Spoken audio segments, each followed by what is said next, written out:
중국이 대만을 침공한다고요? 작년까지만 해도 에이 설마 그랬는데 러시아를 보니까 또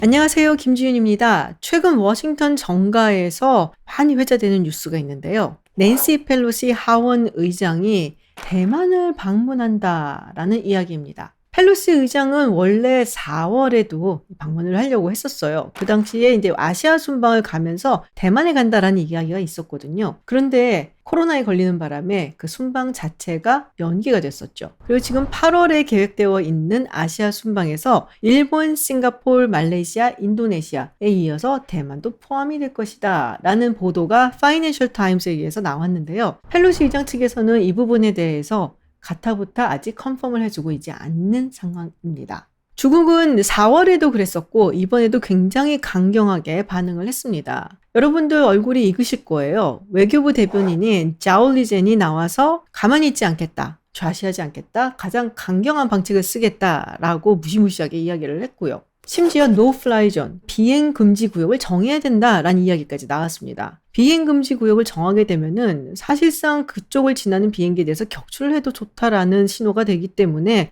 정말로 무시무시한 이야기일 수 있죠. 물론 펠로시 의장은 미국에서 국가서열 3위입니다. 그렇기 때문에 함부로 중국에서 어떻게 할 거다라고 보지는 않지만 어찌됐든 굉장히 민감하게 반응을 하고 있다는 이야기죠. 바이든 대통령과 백악관에서는 조금 우려하는 모습을 보였어요. 그렇게 좋은 타이밍인지 모르겠다라는 이야기를 했는데요. 실제로 8월 1일은 중국의 인민해방군의 창립 기념일이기도 하고요. 그리고 가을에는 시진핑 주석의 3연임을 결정짓는 당대회가 열릴 예정이죠. 그래서 조금 민감한 타이밍이기는 합니다. 기본적으로 미국의 공직자들은 중국과 수교를 한 이후에 대만에 방문하는 것을 제한해 왔었어요. 그런데 2018년 미국의 연방의회에서 대만 여행법이라고 해서 고위공직자들이 대만을 자유롭게 왕래하게끔 하는 법을 통과시켰고 또 트럼프 대통령이 여기에 서명을 한 바가 있습니다. 그러고 나서 미국의 고위공직자들이 대만을 많이 자주 방문을 했죠. 일례로 트럼프 행정부의 키스 크라크 국무부 차관 그리고 알렉스 아자르 장관이 2020년에 대만을 방문한 일이 있었습니다. 특히 아자르 장관 같은 경우는 미국이 대만과 단교를 하고 그리고 중국과 수교를 한 이후 미국 행정부에서는 가장 높은 직위를 가진 인물이 대만을 방문한 일이라서 중국 측에서 굉장히 큰 불만을 쏟아냈었죠. 바이든 대통령 들어와서도 특사 비슷하게 대표단을 보낸 적이 있습니다. 여기에는 마이크 멀린 전 합동참모본부의장 그리고 미셸 플루노이 전 국방부 차관도 포함이 되어 있었는데요. 최근에 들어서 마이크 폼페오 전 국무장관이라든지 또 마크 에스퍼 전 국방장관도 대만을 방문을 했었죠. 그렇지만 이들은 모두 전직이거든요. 펠로시 의장 전에 대만을 방문했던 의장이 있기는 했어요. 1997년 뉴트 깅그리치 하원 의장이었죠. 당시 뉴트 깅그리치 하원 의장이 아시아 쪽 순방을 나서고 그리고 중국을 들르고 그리고 대만을 갔었는데요. 중국에 들러서 당시에 이런 말을 했다고 하죠. 대만에 급변 사태가 생기거나 한다면 미국이 대만을 방해할 것이다. 그랬더니 중국 측에서는 그런 일이 생길 수가 없으니 미국이 방해할 필요도 없다라는 조금은 알쏭달쏭한 답변을 했었습니다.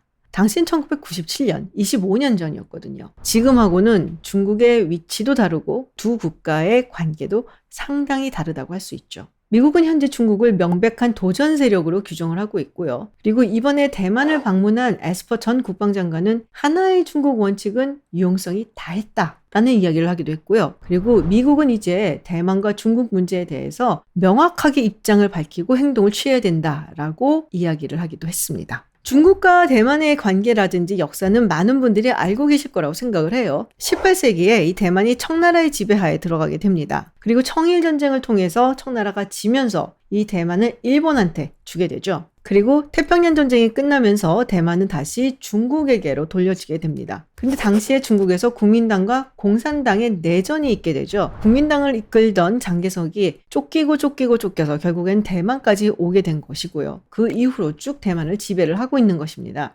중국은 대만이 중국의 것이다 라고 강하게 주장을 하고 있어요. 근데 대만은 중화인민공화국이 건립이 됐을 때 그것은 1949년이고 그래서 연도로 따지고 본다면 대만이 단 한 번도 중화인민공화국에 속한 적은 없다라고 이야기를 합니다.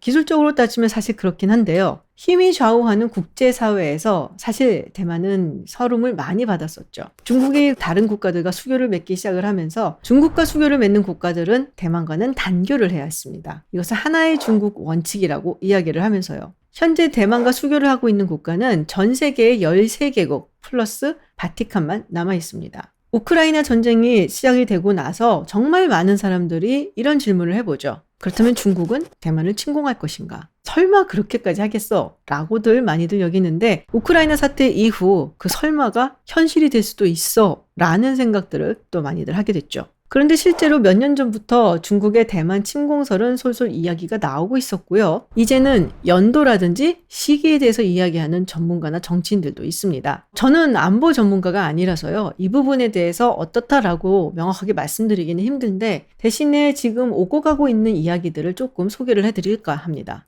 먼저 미국의 국가정보국 국장이죠. 에이브릴 헤인스가 지난 5월에 청문회에 나와서 한 이야기가 있습니다. 중국이 근시일 내에 대만을 침공하고 전쟁을 일으킬 가능성은 현재로서는 낮아 보인다. 하지만 중국이 대만을 침공할 수 있는 군사력 그리고 무력을 2030년까지 완성을 할 것으로 보인다. 여기에 CIA 국장인 빌 번스는 중국이 현재 러시아가 우크라이나를 침공한 것을 굉장히 면밀히 예의주시하고 있다라고 이야기를 했죠. 이 전쟁으로 인해서 중국의 대만 합병에 대한 의지는 절대로 바뀌지 않을 것이다. 다만 언제 어떤 방식으로 할 것인가에 대해서는 새로운 계산을 하고 있을 수 있다라고 이야기를 했죠. 사실 이 시기에 대해서는 조금 전문가들마다 다릅니다. 작년까지 인도태평양 총사령관이었던 필립 데이비슨 제독 같은 경우는 작년 3월에 청문회에서 중국이 6년 안에 대만을 차지하려는 야심을 실현하려고 할 가능성이 있다라고 얘기를 했습니다. 6년 아니면 2027년이겠죠. 2027년은 중국의 인민해방군이 창건한 지 100주년이 되는 해이기도 합니다. 그리고 그 즈음이면은 중국의 군 현대화가 대충 마무리 지어질 것이다 라고 보고도 있고요. 사실 가장 심각한 전망을 하는 것은 대만의 국방부 장관입니다. 2025년을 이야기하고 있는데요. 특히 2024년과 2025년 사이가 굉장히 위험하다라고 이야기를 해요. 2024년 초에 대만의 총통선거가 있습니다. 현재 정권을 잡고 있는 민진당의 경우는 중국에 대해서 강경한 태도를 취하고 있죠. 만약에 2024년 초에 있을 총통선거에서 다시 민진당이 정권을 잡게 된다면 그리고 중국의 강경한 태도를 가지고 있는 사람이 당선이 된다면 중국이 어떤 생각할지 모른다라는 것과요. 그리고 2024년 말에는 미국의 대통령 선거가 있습니다. 여러분들 잘 아시겠지만 미국의 대통령 선거는 굉장히 길죠. 바이든 대통령이 다시 재선에 나설지 아니면 다른 사람이 후보로 나올지 그리고 또 트럼프 전 대통령이 다시 공화당 후보로 나올지 지금은 알 수 없는 상황이기는 한데요. 어쨌든 2024년부터 대통령 선거가 있고 그 다음에 새로운 대통령이 취임을 하기까지 일정 부분의 권력의 공백을 우리가 예상할 수밖에 없는 게 아니냐라는 우려가 있는 겁니다. 그리고 물론 2024년 대선에서 누가 당선되느냐도 관건이겠죠. 사실 이런 우려와 함께 중국이 대만을 침공했을 경우 어떻게 될 것인가 워게임이라고 하죠. 이런 것을 해보는 곳들도 많고 미국이라든지 유럽의 띵크탱크라든지 그리고 여러 언론에서 탐사 보도를 하고 있는데요. 일례로 로이터 같은 곳에서는 T-Day, The Battle for Taiwan 이라는 탐사 보도 기사를 낸 적이 있어요. 여기에 따르면은 약 6단계의 전쟁 시나리오가 있고요. 그리고 이 단계마다 어떤 식으로 전쟁이 치러질 것인가를 이야기를 하고 있습니다. 로이터뿐만이 아니라 굉장히 많은 언론사들 그리고 띵크탱크가 이거를 다루고 있는데요. 근데 대체적인 결론이라든지 또 논조는 그렇게 쉽지 않을 것이다 라는 겁니다. 그리고 굉장히 우려스러운 전망을 하는 사람들도 있는데요. 3차 대전으로 확전될 가능성이 크다라는 전망도 있습니다. 네, 이쯤 얘기하니까 마치 금방이라도 전쟁이 나는 것이 아니냐라는 두려움이 들기도 하는데요. 그럼에도 불구하고 중국이 실제로 대만을 침공할 가능성은 여전히 낮다라고 보는 겁니다. 가장 중요한 이유는 인민해방군의 전투력을 장담할 수 없다라는 부분이에요. 요새화되어 있는 이런 섬을 공격을 하기 위해서는 사실 중국 입장에서도 많은 인명피해를 감수를 해야 되고요. 또 수륙 양용 작전을 수용할 만한 그런 능력이 인민해방군에게 있느냐도 사실은 의문점이기도 하죠. 중국에서 대만까지 가장 가까운 해협의 거리가 128km라고 하는데요. 이 128km의 해상을 병력이라든지 군사 물자들을 가지고 옮겨야 되잖아요. 되잖아요. 그 와중에 뭐 잠수함이라든지 미사일 공격에 노출될 것이고 그렇다면 상당히 중국에게는 타격이 클 것이다 라고 보기도 하죠. 미국의 해군력이라든지 공군력을 따져봤을 때 제공권을 확보하기도 쉽지 않을 것이고요. 그리고 보통 이제 워칼리지 같은 곳에서 가르치는 것에 따르면 공격 병력과 수비 병력의 비율이 3대 1은 되어야지 전쟁을 치러서 이길 수 있다라고들 이야기를 합니다. 지금 현재 총통의 명령으로 징집을 당장 할 수 있는 대만의 병력이 약 45만 명이라고 해요. 그렇다면은 찬술적으로 봤을 때 중국에게는 120만 명의 군인이 필요한 것이죠. 인민해방군의 숫자가 225만 명이라고 하니까